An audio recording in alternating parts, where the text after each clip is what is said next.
Assalamualaikum. Today our topic is ozone depletion and its impact.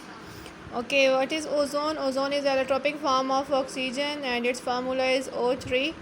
This is the shield for human life on the earth. It is present in the stratosphere and it absorbs the ultraviolet radiations coming from the sun.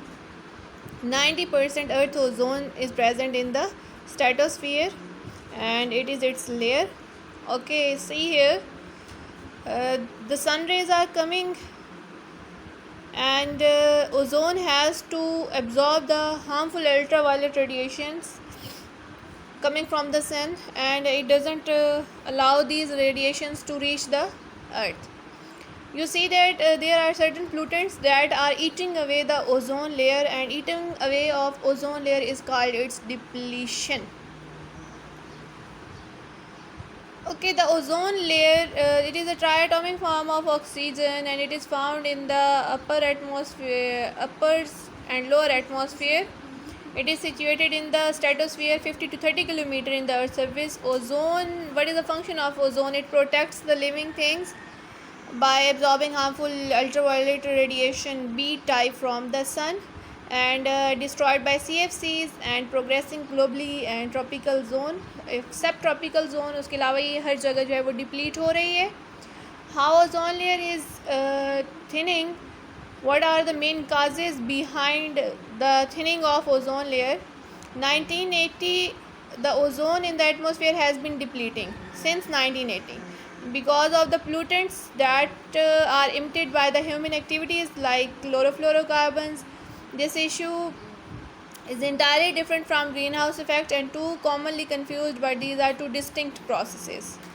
Okay, what is the ozone layer and its thickness? First of all, troposphere, stratosphere, mesosphere, thermosphere and exosphere, and the light blue color of stratosphere is due to the presence of ozone gas.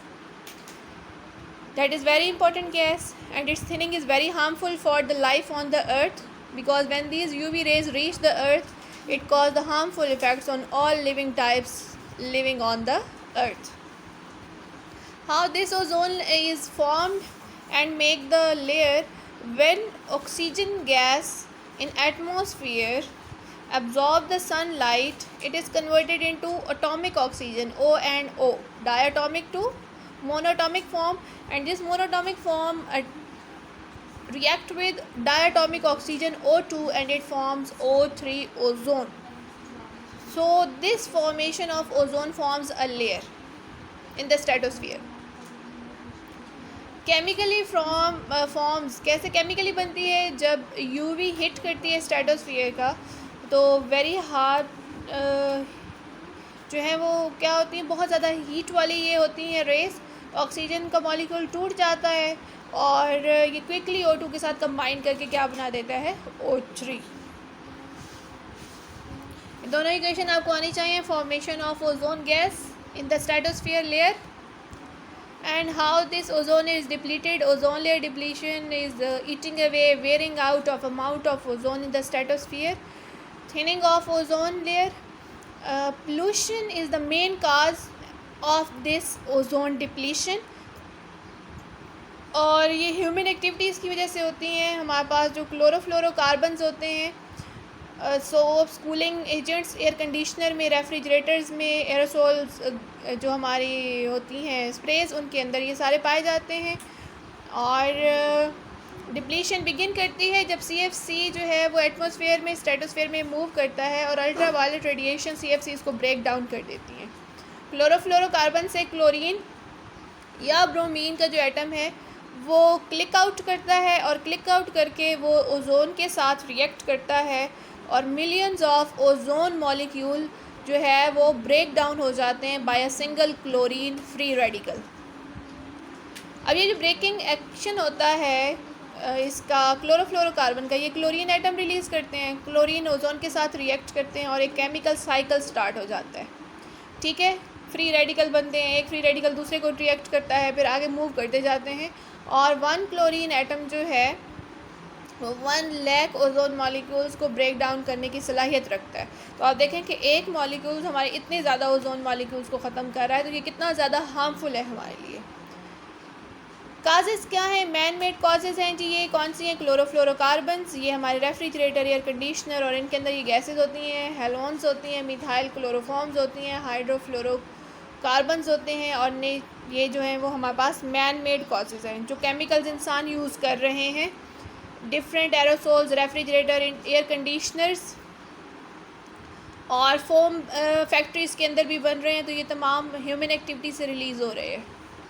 Okay, उसके बाद impact क्या है human health पे जब ये depletion हो रही है, तो क्या हो रहा है कि स्किन कैंसर, सनबर्न्स और प्रीमेच्योर एजिंग स्किन की जो है ये हो जाती है।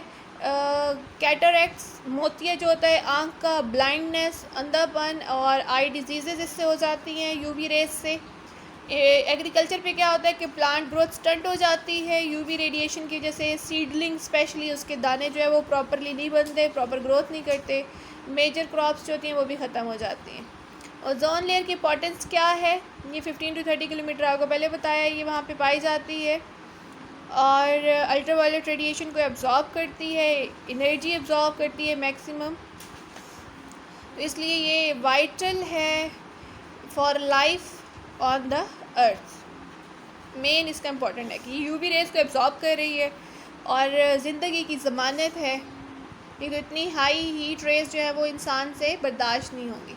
अब देखें, ये ओवरव्यू लिया गया है अर्थ का 1982 में जो है, और अब देखें 2011 में ओजोन की कंडीशन आप देखें कि वो थिन हो गई है, ठीक है, बहुत ज़्यादा।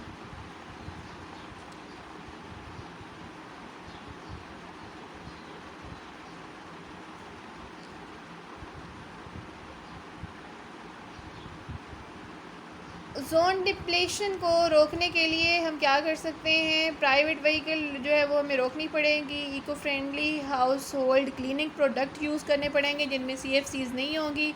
पेस्टिसाइड्स को अवॉइड करना पड़ेगा और रॉकेट लॉन्चर्स की जो है ना वो रेगुलेशन को स्ट्राइटेंड करना पड़ेगा। डेंजरस नाइट्रस ऑक्साइड को बैन करना पड़ेगा, उसका यूज़ जो है उसे रोकना पड़ेगा। ठीक है, ये सारी चीज़ें जो हैं वो हमने कर ली हैं और इसको अच्छी तरीके से आपने लर्न करना है। थैंक यू, अल्लाह हाफ़िज़।